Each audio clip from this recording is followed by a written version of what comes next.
Good evening and salutations, my GH fans.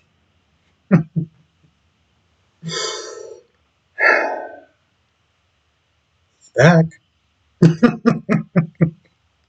Jason is back. I almost feel like I should do a separate video on that. I'm clearly I'm ecstatic at this point, but all right. I'm gonna do this in a bit out of order to some extent because this episode is a lot. Right? You got a lot going on. It's not just Jason. You got this thing that's going on between Ava and Sunny. You know, Sunny's not there protecting Ava. Ava's not there looking out for Sunny. Even John is like, this is not one of your usual defenders. This is after we see Jason and some guy try to take a shot at Sunny. And, Jason stopped him from shooting Sunny. We've been talking about this for a while in the live streams. If you haven't been to the live streams, they're a lot of fun. Definitely check it out tonight because we got a lot to go through. But one of my theories is that Jason is doing this because somebody's threatening his family. This guy's trying to take the shot, and Jason's like, he's looking. And I think he's trying to tell him like, yeah, I don't think we have the shot or whatever. And he stops him from shooting him. It grazed his arm. Everyone is not there and at a certain position or whatever. Because what ended up happening is, before this happens, they have this little meeting and they're talking about the Savoy. And Sonny's like, yo, it's off limits. And Celine's like, all right, so, if you can sit there and find me something else. But before they even really sit there and finalize any deal, John, Anna, Chase, and Dante and some other people come in, and John's like, "Yeah, we're here for racketeering. Yeah, we're here for that." Then the guy takes a shot, he misses. Dante, after everyone feels like it's safe to go, Dante and Chase go up there to the rooftop to look for the shooter. Chase comes back, and this is where things get a little dicey. Why the hell would you let your partner pursue two people by himself? Why? Just why? There's no logical reason for me seeing that happen. None whatsoever. And I don't understand why Dante would sit there and go without backup. There was no reason for Chase to go back there. There was literally enough cops there to handle the situation. So him coming back made zero sense. So he catches up to Jason. He turns around and, he lowers his gun. He's like, the hell is going on? Like, what are you doing here? And the guy comes in and shoots Dante in the chest. Where the bulletproof vest is supposed to be.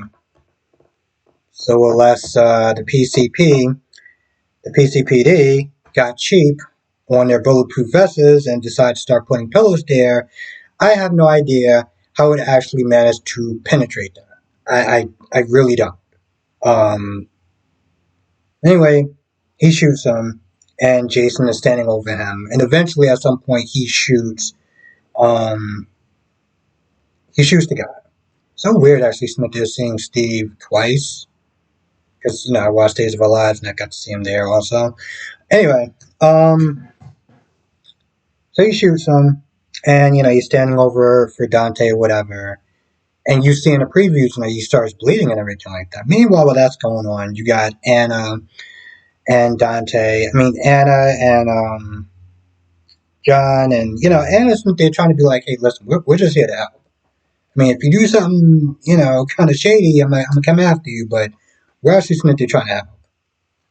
While that's going on, Sonny has no idea that his son is bleeding out. Because for some odd reason, again, I just want to point out that Chase is nowhere to be found, and it makes absolutely no sense. So while that's going on, you got Cyrus that got invited by Laura. Laura wants information. She wants to know, why did the mic just cut off when he was doing the interview, and if he's actually telling the truth. And Cyrus swears on his mother's life that he is saying the truth and nothing but the truth. Ace is sick. Eventually, they bring him to the hospital because, he spikes his fever. Meanwhile, you got crazy nutjob Heather there, complaining about all this sorts of issues that's going on, the guards and everything like that, a rash and some other stuff. And she also had a hip replacement a while back. So she's there. Liz and Portia is there to sit there and check her out. And the guard is just like, hey, we ain't doing anything wrong. Like, I just want to let you know. Like, bro, let your union rep take care of that. You don't need to, like, chill out. Um,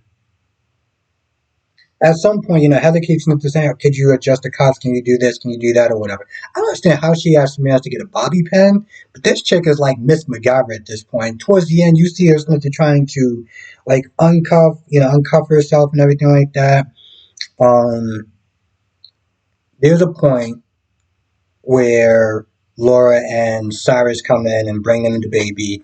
Heather sees that and she just goes bonkers at this point. She's like, you killed my daughter. You killed my daughter. And, to Laura, you let it happen. And da da da da da da da. And then it's like, oh, well, listen, at least Spencer is some small consolation. I was like, wow, Heather, you didn't need to go there. Of course, I have my own issues about Laura and her really champion Esme, knowing what Esme did to her family and everything, but whatever. At some point, it does hit her, and Cyrus is there to sit there and comfort Laura. Now, Cyrus asked Portia, how is her husband? And I don't think this is an act. Like, for a while, when he came back, he started doing all this Bible this, and Jesus has saved me that, and everything like that. We've been sitting there thinking, hey, bro, this is not great. I mean, this is not. You don't really believe the stuff you're saying, right? Because, I mean, if you do, you know where you're going, right? You know you're not going up there. He was serious when he asked her, how's her husband doing? But he's also incredibly stupid, extremely tone deaf, knowing the stuff that he did to her. And she's like, I didn't forget. She's like, yo, listen, don't talk about my family. Don't ask me questions. I will get a restraining order. Um, you know, just leave me and my family alone. And Cyrus is like, well, eventually, maybe one day you'll sit there and forgive me. I'm like, what? Bro, you approached her daughter. You, by the way, you held them both at gunpoint. You approached Trina. You sit there keep talking about this whole, oh, I've changed and this, that, and the third. But yet your actions are doing the exact opposite. So I'm just like, I don't know if this is like extremely old age or you just forgetful or you just,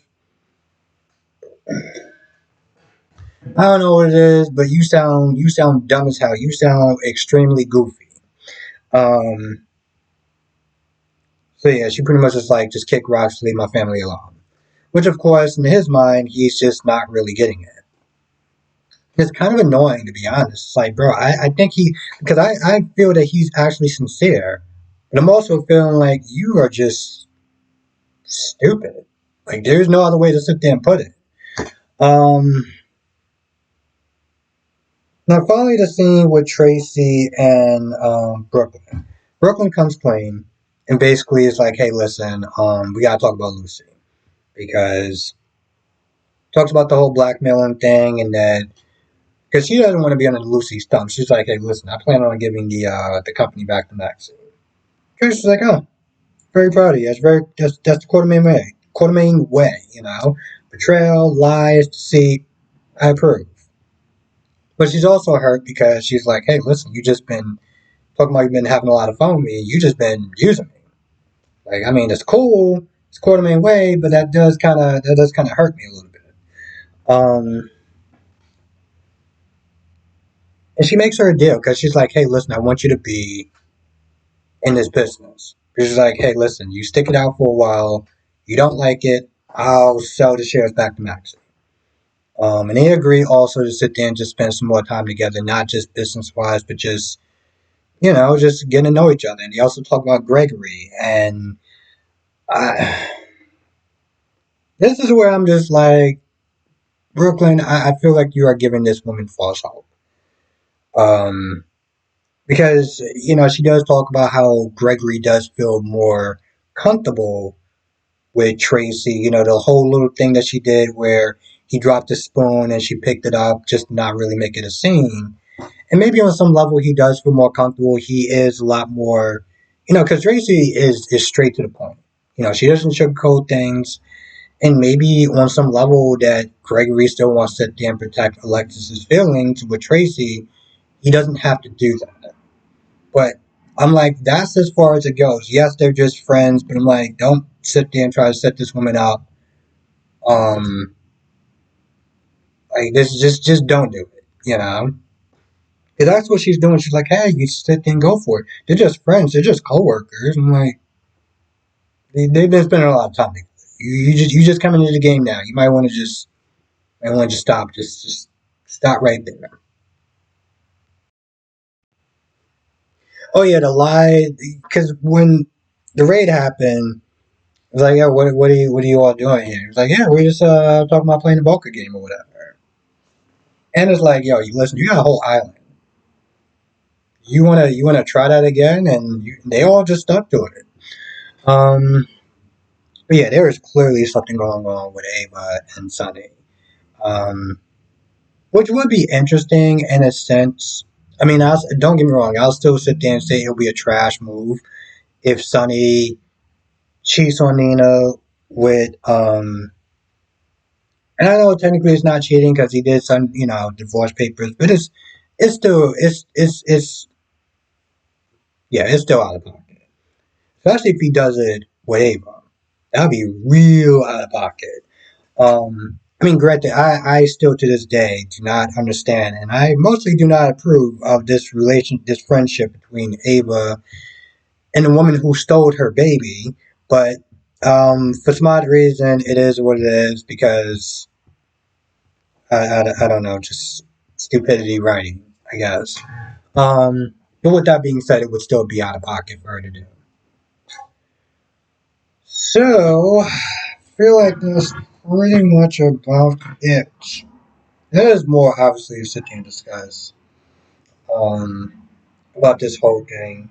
And if you're also a Days fan, too, because I guess my question is it possible for him to do both? Is it possible for Steve to do both? If he's not on contract?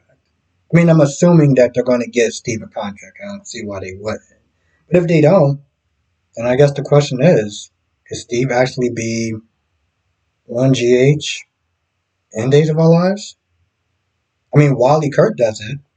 A little jarring, to be honest. At least with Steve, it's mostly the same. Let's just be real. Even when he's on Days, he's pretty much Jason Morgan. Um. Anyway, I can't really think of anything else, but we got more to talk about tonight. So come to the live stream tonight, 8 p.m. Eastern, 5 p.m. Pacific, and we'll be talking about all the shows: General Hospital, Days of Our Lives, Bold and Beautiful, and Young and the Restless. I'm kind of excited for at least all three of them. Wino has actually been pretty decent. So, yeah. Anyway, with that being said, I'm going to go. I'll see you in the next video and hopefully live stream.